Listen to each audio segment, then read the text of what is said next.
Professional നാടകങ്ങളുടെ പ്രമേയ സ്വീകരണങ്ങളിൽ അത്ര പതിവില്ലാത്ത ഒന്നായതുകൊണ്ട് തന്നെ നാടകം ഇന്ന മട്ടിലാകണമെന്നുള്ള പ്രൊഫഷണൽ നാടകരംഗത്തെ അതിബുദ്ധിശാലികളുടെ ശാഠ്യങ്ങൾക്ക് മുമ്പിൽ ദണ്ഡ നമസ്കാരം നടത്തി നാടകത്തെ എന്നും കണ്ടു വളർത്തിയ പ്രേക്ഷക സമൂഹത്തിന്റെ അത്ഭുതകരമായ ഭാവനാശേഷിയിലും ആസ്വാദന ബോധത്തിലും വിശ്വാസമർപ്പിച്ച് ഞങ്ങൾ വളരെ വിനയത്തോടെ ഒരു നാടകത്തെ തുറന്നു വയ്ക്കുന്നു. വെളിച്ചം.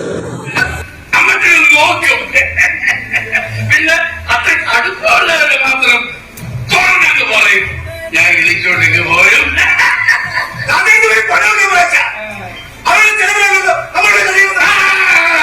ഈ മൂച്ചിയ ന്യായം പറഞ്ഞ് ഞാനും കുറച്ചൊക്കെ പിടിച്ചു നിൽക്കാൻ നോക്കിയിട്ടുണ്ട്. പക്ഷെ ഏക്കത്തില്ല, നീ ഒരെണ്ണം കൂടെ ഒഴിച്ച് കഴി.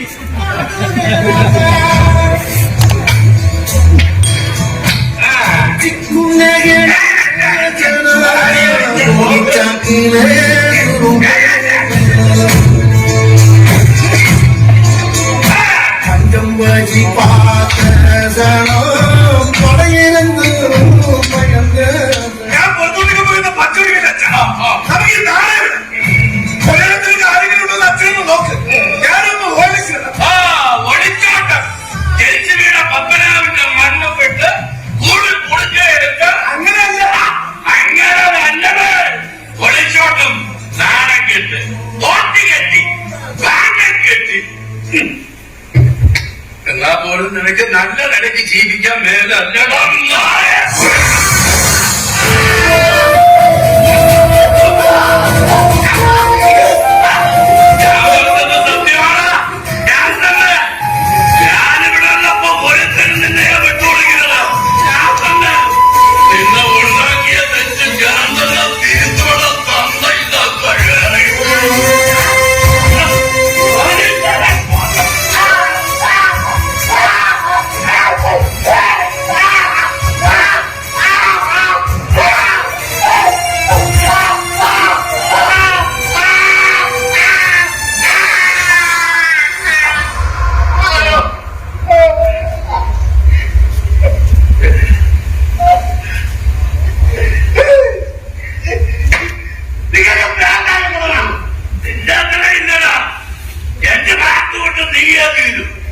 നിന്റെ പ്രാന്ത് കൊണ്ട് കുടുംബങ്ങൾ കൂടിയും മതി.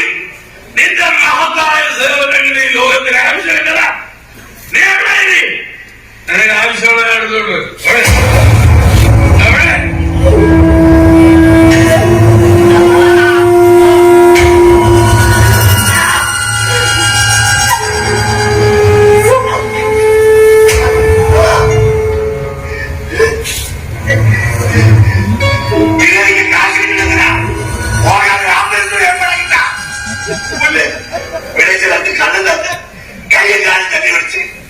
നിങ്ങൾ തന്നെയാണോ? നിങ്ങൾ മനുഷ്യനാണോ?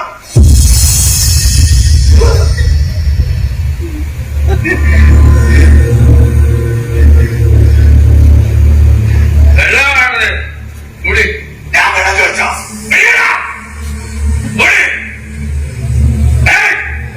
കൊണ്ടുവച്ച് കുടിക്കരുത്. കഴുത്തുയർത്തി മേലെ ഒഴിച്ച് ഇറുകിറുക്കായിട്ട് കുടിക്കണം. ഇതെന്താ കൂത്താണ്? ഒരു കോഴിക്കാണെങ്കിൽ പോലും വെള്ളം കൊടുത്തിട്ട് കൊല്ലാവൂ. ഈ കഴുത്തുയർത്തി വെള്ളം കുടിക്കുമ്പോ ഞാൻ പുറകിന്ന് കൂടെ കൊണ്ട് അടിക്കുന്നതിന്റെ തല ഞാൻ വളർത്തും. സത്യം പറ, എന്റെ അമ്മ വെച്ച് അപകടത്തിൽപ്പെട്ടോ? അതോ ഇയാൾ കൊന്നതാ?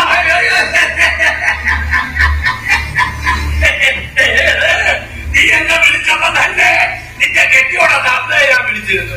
അവരിപ്പോ വരും. പക്ഷേ അവരെ ഞാൻ നിന്റെ ശവമേ ഓടിക്കൂ. ഞാനെന്ത് തെറ്റില്ല. നിനക്ക് നല്ല പൊളിയാണോ? അല്ലടാ. പക്ഷെ ഞാൻ എന്റെ ജീവിതത്തിൽ ചെയ്യുന്ന നല്ല കാര്യം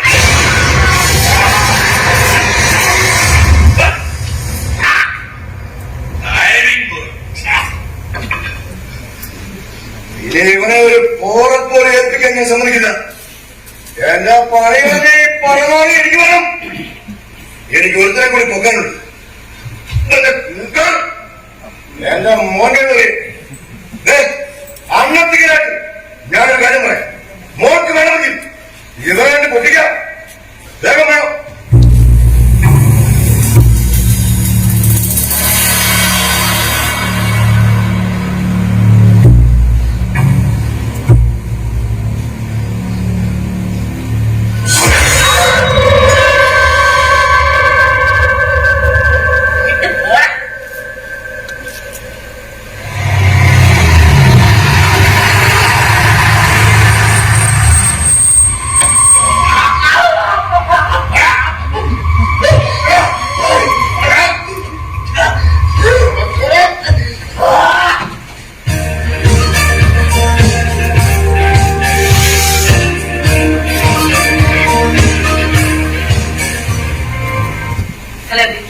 What the hell are you doing? തനിക്ക് ജോലി ചെയ്യാൻ താല്പര്യമുണ്ടെങ്കിൽ മാത്രം ഇങ്ങോട്ട് വന്നാൽ മതി. തന്റെ സൗകര്യമല്ല ഇവിടെ ഞാനൊക്കെ ഇരിക്കുന്നത്. ഒരു പെണ്ണെല്ലാം ഇതിന് ക്ഷമിക്കുമോ? Are you making me a fool? തനിക്ക് പേഴ്സണൽ പ്രോബ്ലംസ് ഉണ്ടെങ്കിൽ താൻ അതുകൊണ്ട് പോകും. സാലറി മുടങ്ങാതെ കൃത്യമായിട്ട് അക്കൗണ്ട് എത്തുമ്പോ നല്ല സന്തോഷമായിരിക്കുമല്ലോ. പണിയെടുക്കാതെ നിൽക്കാൻ നല്ല സുഖമുണ്ടാവും. നാളെ ജോയിൻ ചെയ്യാൻ പറ്റിയില്ലെങ്കിൽ താ പേരല്ല.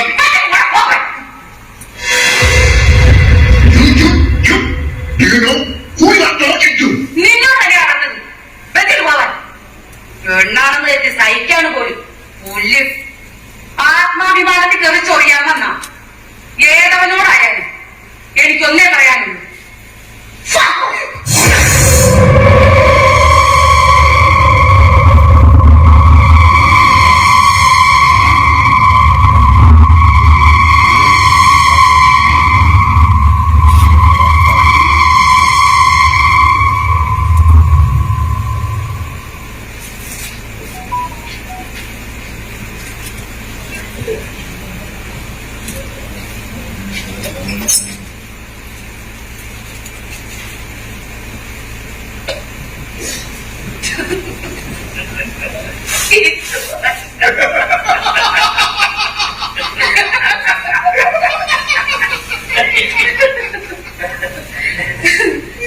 ന്യൂ ജനറേഷനെക്കാളും ടെററല്ലേ അച്ഛാ ഓൾഡ് ജനറേഷൻ.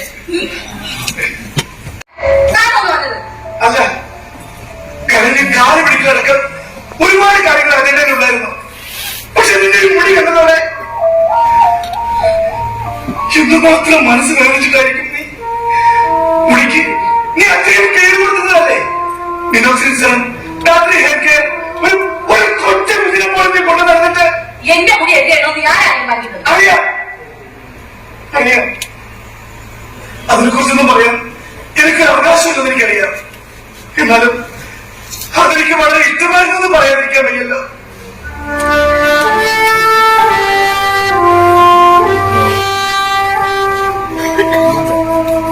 നിന്നെ കണ്ട് മാപ്പ് പറഞ്ഞ് നേരെ പോലീസിൽ പോയി പിടികൊടുക്കാനാണെന്നത്. ഞാൻ പോയി പിടികൊടുക്കേണ്ട കാര്യമൊന്നുമില്ല. ചേച്ചി എന്നെ പോലീസിനെ വിളിപ്പിച്ചോളൂന്ന് എനിക്കറിയാം. ജയിലിൽ പോയി കിടന്നാ പിന്നെ കഞ്ചാവും കൂടിയൊന്നും ഇരിക്കില്ലല്ലോ. ആ ഹാബിറ്റ് മാറി കിട്ടും. അല്ലെങ്കിൽ കാരണം വിട്ടു. പക്ഷെ ഇപ്പൊ അതൊന്നും അല്ല എന്റെ പ്രശ്നം. നിന്റെ ഈ മുടി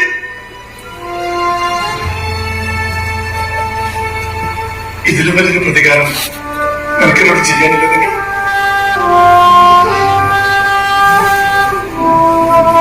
നാളെ ഞാൻ എത്ര നല്ലവരായാലും ഞാൻ ചെയ്ത കുവച്ചിയുടെ സൈനായി നിന്റെ മുറിച്ചു വച്ച് മുടി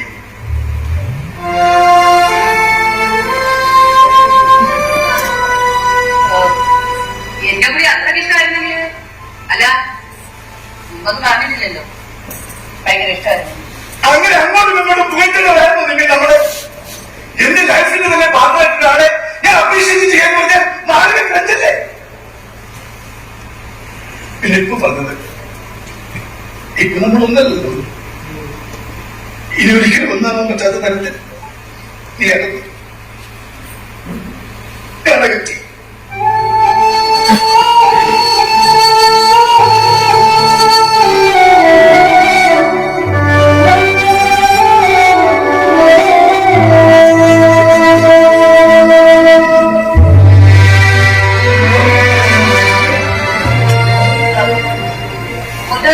വീട്ടൊക്കെ ഫസ്റ്റ് ഇയർ പഠിക്കുമ്പോ ഞാനിതുപോലെ മുടി കുറിച്ച് ക്യാൻസർ പേഷ്യൻസിന് ഡൊണേറ്റ് ചെയ്തിരുന്നു. അത് പക്ഷെ ഒരു 2-2.5 വർഷം കൊണ്ട് പഴയതുപോലെ ആയി. ആ എനിക്ക് തോന്നുന്നത് ഉള്ളും കൂടിയിട്ടുണ്ടായിരുന്നു. സമാധാനായി.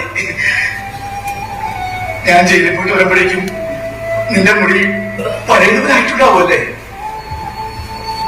ദൂരത്തുനിന്നാണെങ്കിലും എനിക്ക് കാണാലോ. ഓ ദൂരത്ത് നിന്നെ കണ്ടപ്പോ മനസ്സിനൊരു മലയാക്കി വെച്ച പോലുണ്ട്. അല്ല എന്തേ നിന്റെ കഴിച്ചതല്ലോ. നീ എഴുതുക എന്നാല് നിന്റെ യുടലില്ല ഞാൻ, എന്റെ കരലിലില്ല നീ, എന്റെ വായിച്ചു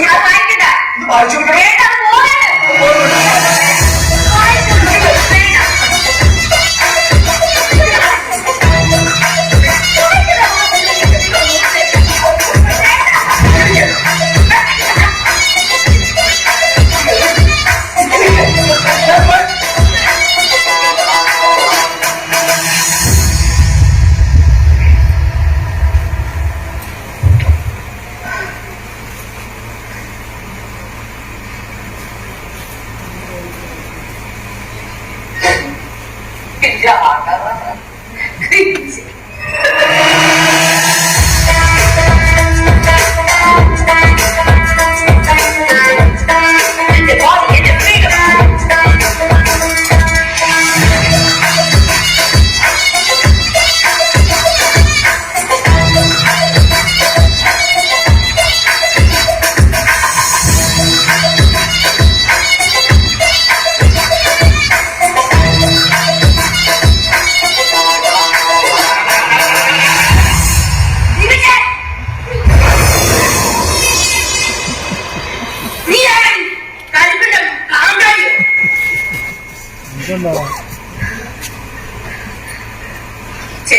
ഞാൻ ഇവിടെ നാടകം കാണാതിരിക്കും.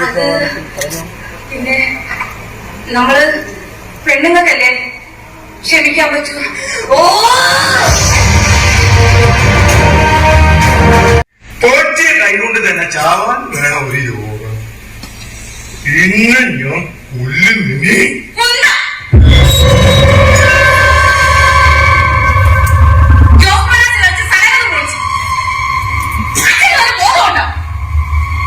പൊട്ടത്തരം കാണിക്കാൻ വേണ്ടി വണ്ടിയെടുത്ത് വന്നേക്കേ. എന്റെ അച്ഛ ഞാൻ അവരുടെ കൂടെ പൊറുക്കാൻ വന്നതൊന്നുമല്ല, അവരെ പൊക്കാൻ വന്നതാ. എന്റെ കൂടെ പോലീസും ഉണ്ട്.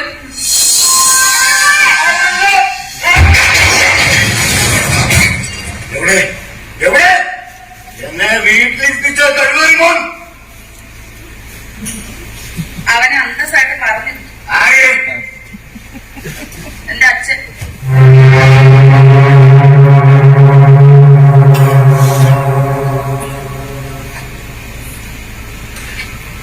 പട്ടാളം നിങ്ങളെവിടെ പരിപാടി അവതരിപ്പിച്ചാലും നിങ്ങൾ എന്തൊരു തോൽവിയാണ് മനുഷ്യ.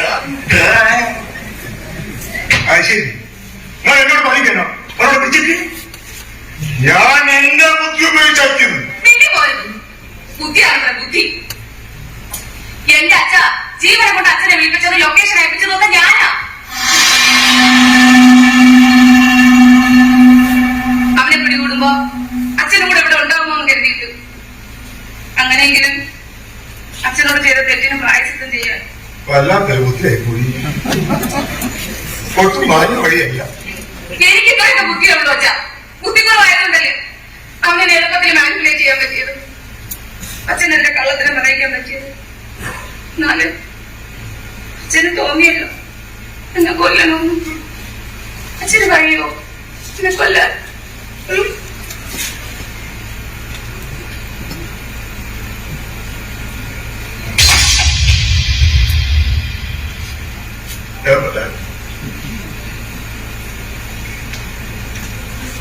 അച്ഛാ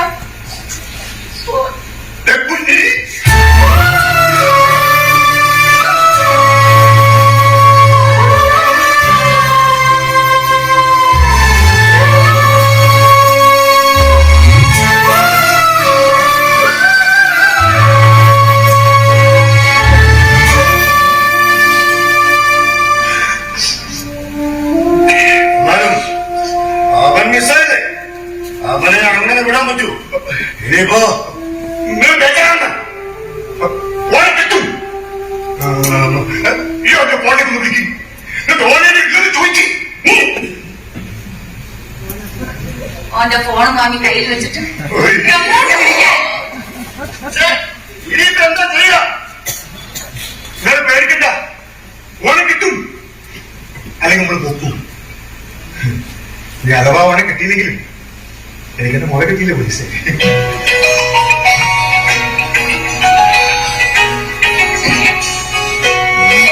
ആരാണ്?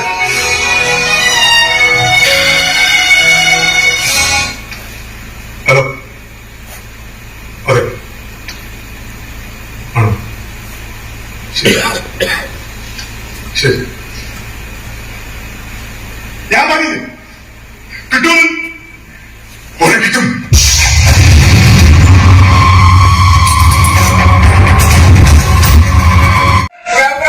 വിഷയമല്ല പ്രവീണ് ഒരു അപ്പച്ചും കാലാവധി കഴിഞ്ഞ ജയങ്ങളെ കണ്ണെത്ത കണ്ടുക. പ്രവീണിന്റെ അപ്പച്ച വലിയ കാര്യമോ? അവരെ കല്യാണത്തിന് വിളിക്കില്ലെന്ന് ജയങ്ങൾ അപ്പി വിളിക്കുന്നു. നമ്മൾ എന്തിനു പറയാൻ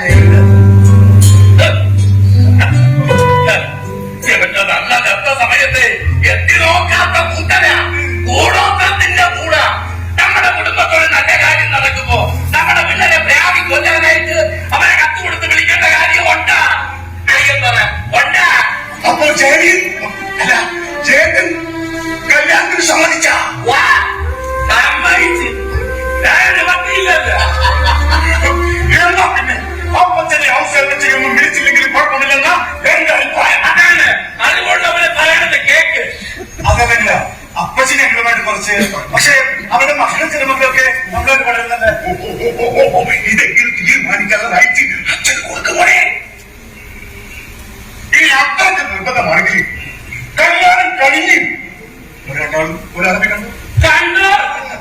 ഓക്കെ, എന്നാ പിന്നെ എന്നാക്ക് കല്യാണം എന്നൊരു ധാരണ ഉണ്ടാക്കി നമുക്ക് ഈ സമയം നോക്കുന്ന ശീലമൊക്കെ ഉണ്ട്. നിങ്ങൾക്കതൊന്നും നടക്കില്ല. ഇവിടെ വെച്ച് നടത്തണമെന്ന് പറഞ്ഞാൽ നമ്മള് റെഡി ആയല്ലേ പറ്റൂ. മക്കള് തന്നോളമല്ല തന്നേക്കാളും വളർന്ന പിന്നെ ഇങ്ങനെ വെറുതെ ഡിസപ്പോയിന്റാവല്ലേ. അളിയൻ സൂപ്പറാ. അളിയൻ എന്ന് തീരുമാനിക്കുന്നു അന്ന് കല്യാണം. പരമാർത്ഥം അതൊരു നിസ്സാര കാര്യമല്ലേ സിനിമ. അച്ചോടി മുതലുണ്ട് നാട്. ശ്രീ പത്മനാഭൻ അനുഗ്രഹിക്കും.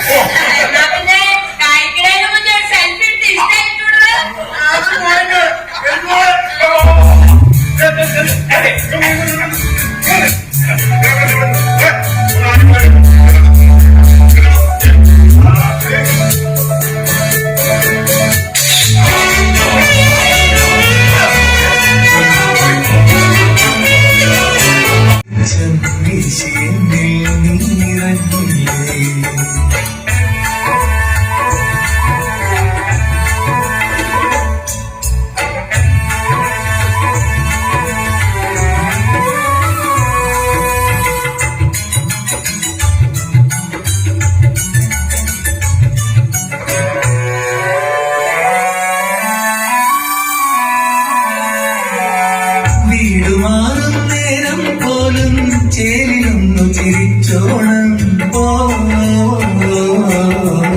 താലി ചേരും നേരം പോലും നാണമൊന്നു നടിച്ചോണം.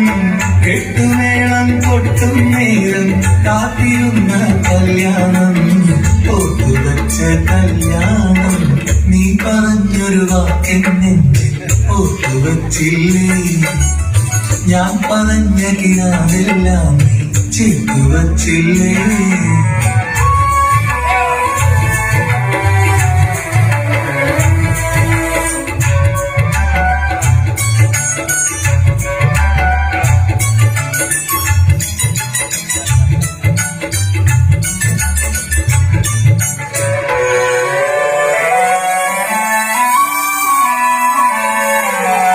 നമ്മിലോരോ മോഹം പോലും പങ്കുവച്ചൊരു പാട്ടല്ലയോ? കുഞ്ഞുനോതി ശോകം പോലും തേഞ്ഞു മാഞ്ഞൊരു കഥയല്ലേ? നമ്മളൊന്നായി ചേരും നേരം ചങ്കിലായിരച്ചിരിയുന്നേ, മഞ്ഞോളം മഴകുന്നേ. നീ പറഞ്ഞൊരു വാക്കെന്നെഞ്ചിൽ ഓർത്തുവച്ചില്ലേ? ഞാൻ പറഞ്ഞ കിനാവെല്ലാം ചേർത്തുവച്ചില്ലേ? പാവഴിയിൽ നീയൊരു പുഴയായി ചേർന്നില്ലേ? ജീവനോളം കൂട്ടുപോരാൻ നീ വരുന്നില്ലേ? വെളിച്ചം ദിശയെന്നിൽ നീ നിറഞ്ഞില്ലേ? Save the date and witness our love story unfold on February 11, 2024.